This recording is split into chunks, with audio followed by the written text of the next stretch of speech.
এভাবে বারান্দায় বসে আছো? সেই কখন তোমাকে বাজারে যেতে বলেছি। এখানে যদি এইভাবে বসে থাকো, বাজারে যাবে কখন তুমি?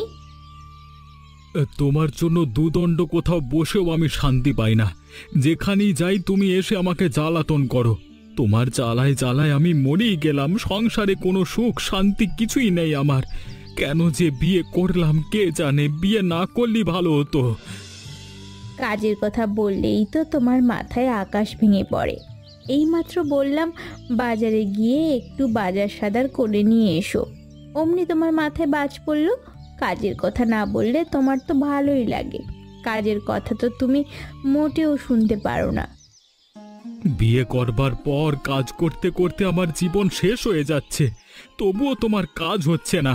এত কাজ আমি করতে পারবো না বাপু। কাজ যদি না করতে পারো তাহলে এবার ভাত খাওয়া লাগবে না তোমার। বাইরে যাও, সেখানে তোমাকে কে খাবে সেটা দেখো। হয়েছে হয়েছে হয়েছে, বুঝেছি। তুমি যে এখন আমাকে বাজারে পাঠাবে সেটা আমি ভালোভাবে বুঝতে পেরেছি। দাও দাও, ব্যাগটা দাও, আমি এখনই বাজারে যাচ্ছি।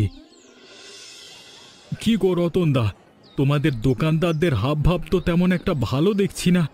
আগে তো খদ্দের ডেকে ডেকে আনতে, এখন তো দেখছি এখান দিয়ে যাচ্ছি তাও ডাকছো না। জিনিসপত্রের জন্য দোকানের সামনে এসে দাঁড়িয়ে আছি, তাও কি লাগবে জিজ্ঞেস করছো না। তোমাদের দাম তো দিন দিন বেড়েই যাচ্ছে। এখন আর আমরা খদ্দের ডাকি না, খদ্দেররাই আমাদের এখানে আসে। জিনিসপত্রে যা দাম বেড়েছে, খদ্দের যদি না আসে তাতে আমাদের কোনো সমস্যা নেই। কোথা থেকে তারা কিনতে পারবে না? আগে তো দাম কম ছিল, বিক্রি করতে পারতাম না, সবাইকে ডাকতে হতো। এখন সেরকম পরিশ্রম করতে হয় না, ভালোই হয়েছে দাম বেড়ে। হ্যাঁ, দাম বাড়লে তোমাদের তো ভালোই হবে। আমরা যে না খেয়ে মরছি সেদিকে তোমাদের খেয়াল আছে? তোমরা ইচ্ছে করেই সবকিছু দাম বাড়িয়ে দাও, সেটা আমরা ভালোভাবেই বুঝতে পারছি। এত দাম বাড়িয়ে লাভ পাও কি তোমরা, সেটা কি বলবে? দুটো পয়সা বাড়তি রোজগারের জন্য এত দাম বাড়ানো মোটেও ঠিক না। আমাদের জিনিসপত্র আমরা কি দামে বিক্রি করব সেটা আমরা ভাববো, তোমাকে এসব বলতে কেউ বলেনি। হ্যাঁ, তোমার ভালো লাগলে সবজি নেবে, না লাগলে এখান থেকে চলে যাও। এত কথা বলতে পারবো না বাপু তোমার সাথে। এমনিতেই কত খদ্দের দাঁড়িয়ে আছে, তাদের কেউ তো আমাদের জিনিসপত্র দিতে হবে, নাকি তোমার একার সাথে কথা বলে সময় কাটিয়ে দেবো? হ্যাঁ, চোখ বুঝে কোপ মেরে দিচ্ছ। যাই হোক, দাও সবজিগুলো দাও।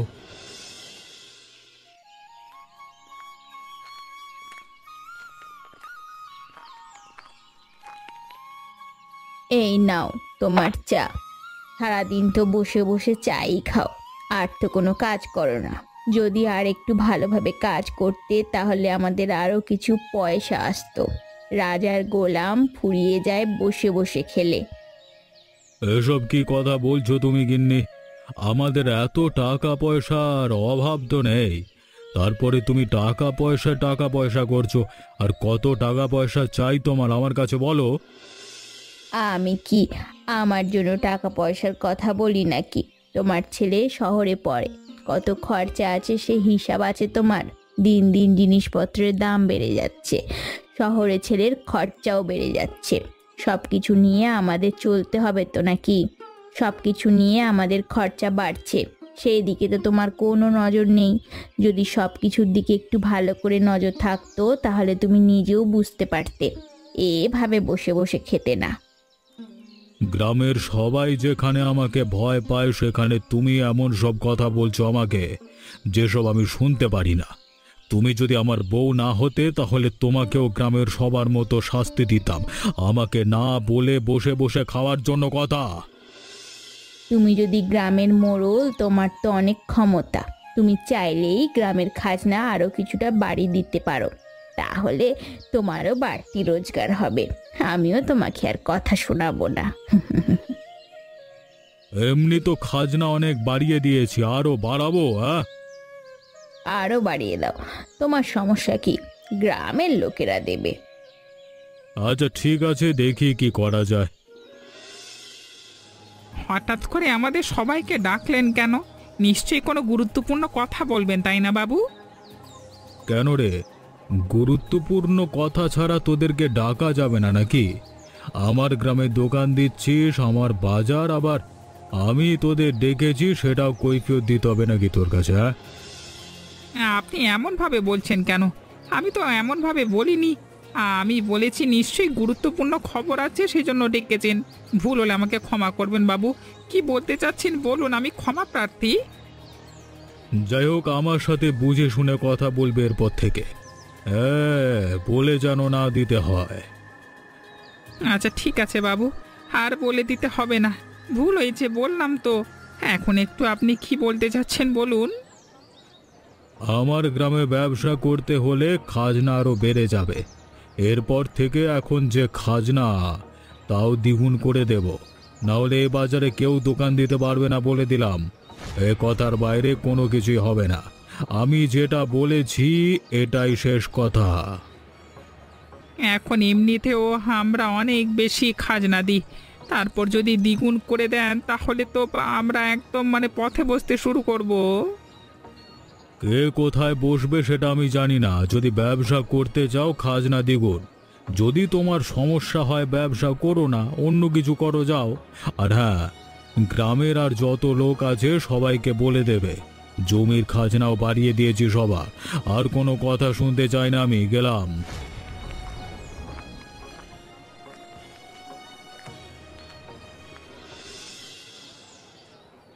রতনদা, কিছু ভালো দেখে সবজি দাও তো। 2-3 কেজি করে সবজি দাও। তোমার দাদা এমনিতেও বাজার করতে আসতে চায় না, সেই জন্যই আমাকে আসতে হলো। বেশি করে বাজার নিয়ে যাব, যেন 2 সপ্তাহ আর বাজার করতে আসতে না হয়। সব কিছু যে 2-3 কেজি করে নিতে চাচ্ছ, এত পয়সা আছে তোমাদের কাছে? আমি কিন্তু ভালো ভালো বলে দিচ্ছি, সবজি সব কিছু আমি নগদ টাকায় কিনে এনেছি, কোনোভাবেই বাকিতে দিতে পারবো না। বাকির কারবার বন্ধ করে দিয়েছি, আগেই বলে রাখলাম। কি সব কথা বলছো রতনদা? গতকালও তো তোমার কাছ থেকে সবজি কিনে নিয়ে গেলাম। আমার বইয়ের সেসব সবজি পছন্দ হয়নি। আমিও প্রতিদিন বাজারে আসতে পারবো না, সেজন্য বেশি সবজি নিতে এসেছি। গতকাল যে দরে নিয়ে গেলাম তাতেও অনেক সবজি নিতে পারবো, কোনো সমস্যা নেই। আমার বউ যে সবজি চায় তুমি দিয়ে দাও। এই জন্যই তো জিজ্ঞেস করেছি। কালকে যে সবজি তুমি টাকায় কিনেছো, আজকে তার দ্বিগুণ হয়ে গেছে। সবজির দাম অনেক বেড়ে গেছে। এত সবজি মনে হচ্ছে নিতে পারবে না। আধা কেজি করে দিচ্ছি। হ্যাঁ, এসব কি বলছো? কালকে সবজি নিলাম, এর মধ্যে দ্বিগুণ হয়ে গেছে। এত লাভ কিভাবে করো তোমরা? মানুষ নাকি অমানুষ? হ্যাঁ, তোমার এইসব কথা শুনতে পারবো না। মানুষ নাকি অমানুষ সেটা হরিপ্রসাদ বাবুকে জিজ্ঞেস করে নাও। খাজনা তিনি বাড়িয়ে দিয়েছেন। আহা, তোমরা দুজনে এমন করছো কেন? একই গ্রামের মানুষ হয়ে দুজনে এত ঝগড়াঝাঁটি করছো। তার মধ্যে মনে হচ্ছে একে অপরকে মারবে। মারামারি মোটেও ভালো নয়। এক সময় তোমরা কিন্তু আমার কাছে স্কুলে পড়েছো। আমি নিশ্চয়ই তোমাদের এই শিক্ষা দিইনি, তাই না? আপনি এখানে স্যার হঠাৎ করে কি মনে করে? কিছু লাগবে নাকি আপনার এখান থেকে? এসেছিলাম তো কিছু বাজার করবার জন্য, কিন্তু এসে তোমাদের যে অবস্থা দেখছি, বাজার আর বুঝি তোমাদের থেকে নেওয়া হবে না।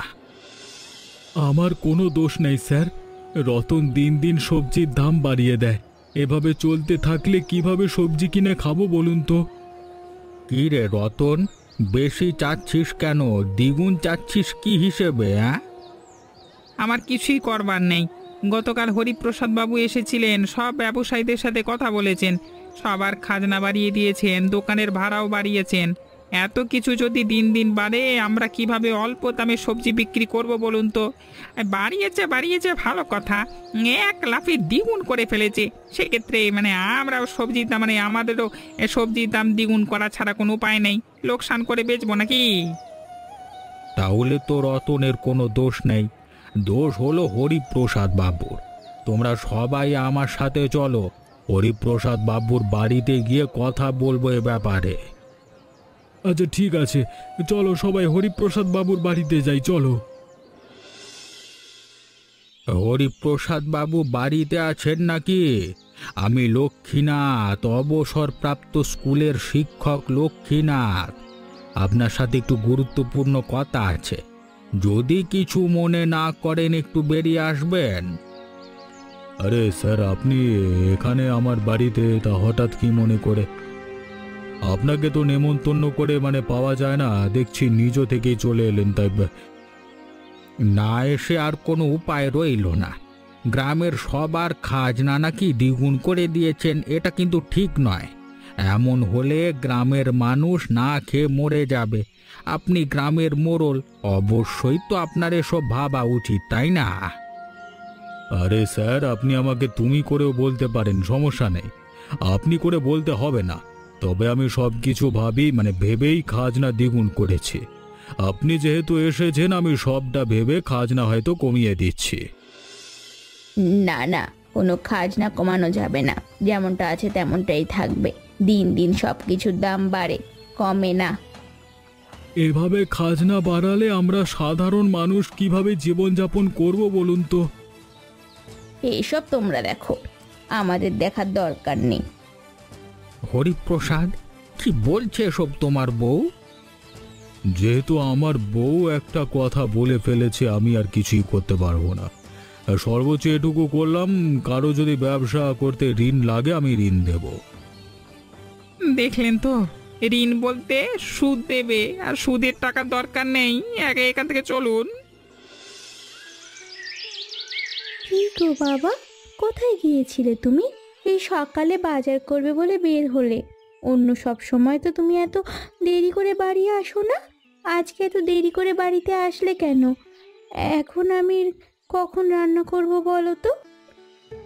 এই গ্রামে একটার পর একটা ঝামেলা লেগেই থাকে। সুখ শান্তি এ গ্রাম থেকে উঠে গেছে। বাজারে গিয়ে দেখি সবজির দাম দ্বিগুণ বেড়ে গেছে। গতকাল যে সবজি 1 টাকা ছিল তা আজকে 2 টাকা। এরকম অবস্থা 10 টাকার, 20 টাকার, 100 টাকার, 200 টাকা। তাহলে বোঝো মানুষের কি অবস্থা হয়েছে। গরিব মানুষ কিভাবে এখন কেনাকাটা করবে? না খেয়ে মরবে নাকি মানুষগুলো, বলো তো মা? কি বলছো? হঠাৎ করে এত সবজির দাম বেড়ে গেল কিভাবে? হরিপ্রসাদ বাবু খাজনা বাড়িয়ে দিয়েছে, সবজির দাম বেড়ে গেছে, সব কিছুর দাম বেড়ে গেছে, কোনো কিছু আয়ত্তের মধ্যে নেই। গ্রামে এমনিতেই ঝামেলা ঝগড়া সবার মধ্যেই লেগে থাকে, এখন আরও সবজির দাম বেশি। হরিপ্রসাদ বাবুর ওখানে গিয়েছিলাম, কোনো লাভ হয়নি। কি করা যায় বলো? তোমার সবাইকে এক করবার জন্য বলো। তুমি যদি গ্রামের সবাইকে এক করতে চাও, তাহলে একটা বিশাল বড় ভোজের আয়োজন করা উচিত। সবাইকে সেখানে নেমন্তন্ন করবে। তুমি আরো আগে আমাকে বলেছিলে মাংস ভোজের আয়োজন করতে চাও। এটা তুই ঠিক কথা বলেছিস। আমিও তো অনেক বৃদ্ধ হয়ে গেছি। গ্রামের শেষ সময়ে একটা মাংস ভাজার নেমন্তন্ন দিলে ভালো হয় না? আজকে আর নয়, কালকে আয়োজন করব, সবাইকে নেমন্তন্ন করে আসব। ঠিক আছে, এখন ঘরে চলো, আমি তোমাকে খাবার দিচ্ছি, যা রেঁধেছি তাই দিয়ে। আরে, তোমাদের সবাইকে এখানে পেয়ে ভালোই হলো। আরো রতনের দোকানের দিকে যাচ্ছিলাম। কিরে রতন, আজকে এখানে বসে চা খাচ্ছিস? দোকানে গিয়ে খদ্দের দাঁড়িয়ে থাকতে পারে, চলে যাবে, কার কাছে বিক্রি করবি? কি আর বিক্রি করব, গ্রামে এখন আর কোনো খদ্দেরই তো দেখছি না। ইস্পাতের এত দাম হলে মানুষ তো কিনতে পারবে না, স্বাভাবিক ব্যাপার। এই জন্য দোকানে তেমন কোনো খদ্দের নেই। সেই জন্যেই ভাবলাম এখানে এসে একটু চা খাই। তা আপনি কি মনে করে আমাকে খুঁজছেন? কাঁচা বাজার লাগবে নাকি স্যার? আরে না না, কাঁচা বাজার লাগবে না। অন্য একটি খবর আছে, সেটা দেওয়ার জন্য এখানে আসলাম তোদের কাছে। কি এমন খবর যেটা দেওয়ার জন্য আপনি এসেছেন, বলুন তো স্যার? আমি গ্রামের সবার জন্য মাংস ভাজার একটা নেমন্তন্নের আয়োজন করতে চাচ্ছি। তোরা সবাই সেখানে নেমন্তন্ন পাচ্ছিস। সময় মতো সবাই চলে আসবে পরিবার পরিজন নিয়ে। গ্রামের বাকি যত লোক আছে তোরা সবার কাছে আমার এই নেমন্তন্ন পৌঁছে দিবি। আমি তো বুড়ো মানুষ, সবার বাড়িতে যেতে পারবো না। আচ্ছা ঠিক আছে স্যার, আপনি কোনো চিন্তা করবেন না, সবার কাছে আমরা জানিয়ে দেব। আপনি তাহলে এখন বাড়ির দিকে যান। হরিপ্রসাদ বাবুর ওখানে একবার যাই, তিনি গ্রামের মোড়ল।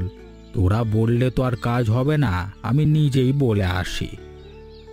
ঠিক আছে, আপনি যান, আমি সবজি বেচার ফাঁকে সবাইকে বলে দেব। ভালো করে তৈরি থেকো গিন্নি, দুদিন বাদে বিশাল বড় একটা নেমন্তন্ন পেয়েছি, সেখানে যেতে হবে। অনেকদিন পর ভাজা মাংস খেতে পারবো। সবজি যেখানে কিনে খেতে পারি না, মাংস সেখানে বিলাসিতা। অনেকদিন পর মাংস খাবো ভেবেই জিভে জল চলে আসে। কি বলছো তুমি এসব? হঠাৎ করে কারা আবার আমাদের নিমন্ত্রণ দিল? আমাদের মতো গরিবদেরও এখন মানুষ নিমন্ত্রণ দেয়, তাও আবার এই বাজারে, যে বাজারে কিনা মাংসের দাম সব চাইতে বেশি। সত্যি করে বলো তো কি হয়েছে? মজা করো না আমার সাথে। আরে গিন্নি, তোমার সাথে আমি মজা করছি না। আমার স্কুলের স্যার লক্ষ্মীনাথ বাবু সবার জন্য আয়োজন করেছে, গ্রামের সবাই সেখানে নেমন্তন্ন পেয়েছে। তিনি যেহেতু সবাইকে নিমন্ত্রণ দিয়েছেন, তাহলে অবশ্যই সেই অনুষ্ঠানে হবে, সেটা আমি নিশ্চিত। আমার তো ভালো জামা কাপড়ও নেই, সেখানে কি পরে যাব বলো তো? খেতে পারো না? উনি আছেন ওনার ভালো জামা কাপড় নিয়ে, যা আছে তাই পরে যাবে। আমি কি পারবো? এখন আমাকে তো একটা দামি শাড়ি কিনে দাও না, অনেক দিন আগে এইগুলো দিয়েছো। এইগুলো পরে তো আর মানুষের বাড়িতে নিমন্ত্রণ খেতে যেতে হবে? লজ্জায় তো একটা ব্যাপার আছে নাকি? খেতে যে যেতে পারবে এটা নিয়ে শুকরিয়া আদায় করো, ওসব চিন্তা পরে করো। ঘরে গিয়ে আমাকে ভাত দাও, ক্ষুধা লেগেছে। আচ্ছা ঠিক আছে, আমি খাবার দিচ্ছি, তুমি এসো।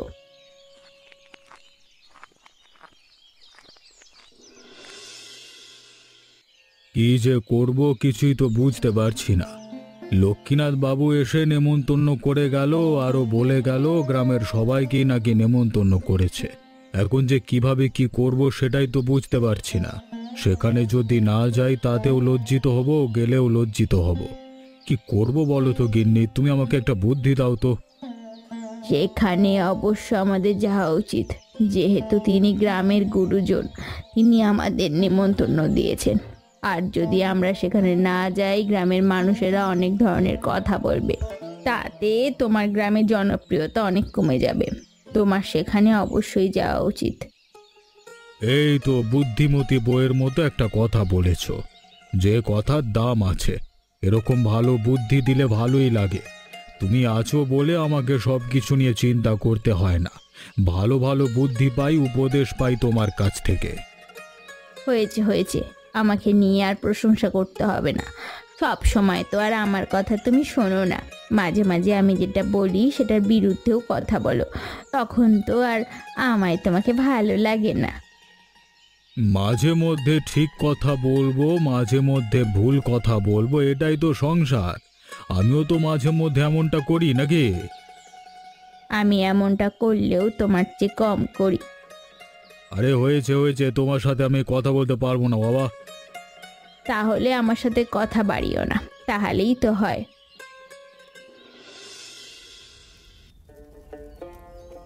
তোমরা সবাই এখানে এসেছো সেটা দেখে ভালোই লাগছে। এতদিন পর সবাই একসাথে হতে পেরেছি, এটা একটা আনন্দের ব্যাপার।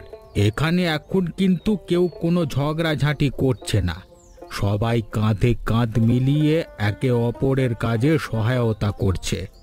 এভাবে যদি তোমরা সব সময় একে অন্যের ভালো দিকটা দেখতে, সবাই সবাইকে সাহায্য করতে, তাহলে গ্রামের মধ্যে এত ঝগড়াঝাঁটি থাকতো না। কেউ চাইলেও খাজনা দ্বিগুণ করতে পারতো না, সবাই একসাথে রুখে দাঁড়াতে পারতে। আপনি তো এটা ঠিক কথা বলেছেন স্যার। আমরা তো এতদিন এটা কখনোই ভেবে দেখিনি। সব সময় নিজেদের মধ্যে ঝামেলা করেছি, দ্বন্দ্ব করেছি, ঝগড়া করেছি, মারামারি করেছি, কাটাকাটি করেছি, হানাহানি করেছি, কিন্তু আমরা সবাই একসাথে হলে যত বড় সমস্যাই হোক সেটা সমাধান করতে পারতাম। এইসব নিয়ে কখনো ভাবিনি। আসলেই তো ঠিক কথাই বলেছে। আমরা নিজেদের মধ্যে এত ঝামেলা না করে সবাই যদি একসাথে হতে পারতাম, তাহলে কোনো ধরনের শক্তি আমাদের হারাতে পারত না। ন্যায্য দাবি আমরা সব সময় আদায় করতে পারতাম। দেখো, সবাই মিলে কিভাবে এক জায়গায় রান্না বান্নার কাজ করছো, আর নিজেদের মধ্যেই তো ভালো ব্যবহার হচ্ছে। ভালো লাগছে না বলো তোমরা? হ্যাঁ হ্যাঁ, কি ভালো লাগছে স্যার, অনেকদিন পর সবাই একসাথে হতে পেরেছি, এটা দেখি ভালো লাগছে। আজকে মনে হচ্ছে কেউ কারো শত্রু নয়, আমরা সবাই বন্ধু। আমি সবাই মিলে একটা পরিবার। আমি তো অসুস্থ মানুষ, বেশি দিন হয়তো বাঁচবো না। তোমাদের কাছে অনুরোধ করে যাই, তোমরা আমাকে কথা দাও এরপর থেকে বিরোধ করবে না। আপনার কাছে কথা দিলাম স্যার, এরপর থেকে আমরা কখনো বিরোধ করব না। সবাই একসাথে মিলেমিশে বসবাস করব, অন্যায়ের বিরুদ্ধে সোচ্চার হব। এই তো সাব্বাস, যাও যাও এখন কাজ করতে যাও। গ্রামের শেষের মাংস ভাজার নেমন্তন্ন এখানেই বুঝি সমাপ্ত হলো। এ গ্রামে হয়তো আমার আর অবস্থান থাকবে না। আমি চাই সবাই মিলে মাঝে মধ্যে এভাবে তোমরা আয়োজন করে একসাথে মিলেমিশে থাকো, তাহলে দেখবে নিজেদের মধ্যে বন্ধুত্বের সম্পর্ক অটল থাকবে। বাবা, এখন তুমি কি বলছো? তোমার কিচ্ছু হবে না, দেখে নিও। তুমি তুমি সুস্থ হয়ে যাবে। তোমার কিছু হয়ে গেলে আমরা কোথায় যাব বলো? আমি একা চলে গেলে তাতে কোনো সমস্যা নেই।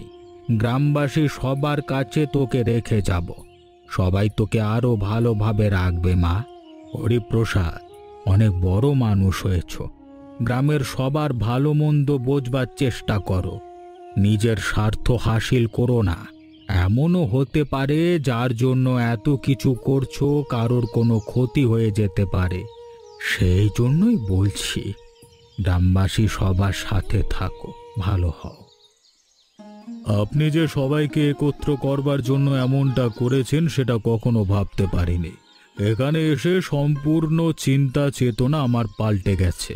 আমি আপনাকে কথা দিচ্ছি, এরপর থেকে গ্রামের সবাইকে যে কোনো বিষয়ে আমি সাহায্য করব। অন্যায়ভাবে কারোর কাছে কিছু চাপিয়ে দেব না বা আদায় করব না। এটাই তো শান্তি। যদি আমি চলেও যাই পরপারে, তাও মনের মধ্যে শান্তি নিয়ে যেতে পারছি। গ্রামের সব কিছু ঠিক হয়ে গেছে। আমি অনেক ভুল করেছি, আমার জন্যই হয়তো হরিপ্রসাদ বাবু এমনটা করেছেন। হরিপ্রসাদ বাবুকে আপনারা সবাই ক্ষমা করে দেবেন। তোমাদের আর ক্ষমা চাইতে হবে না আমাকে, তোমরা ক্ষমা করে দিও, আমার জন্য আশীর্বাদ করো। এমনই মজার মজার গল্প দেখতে আমাদের চ্যানেলটিকে সাবস্ক্রাইব করতে ভুলবেন না।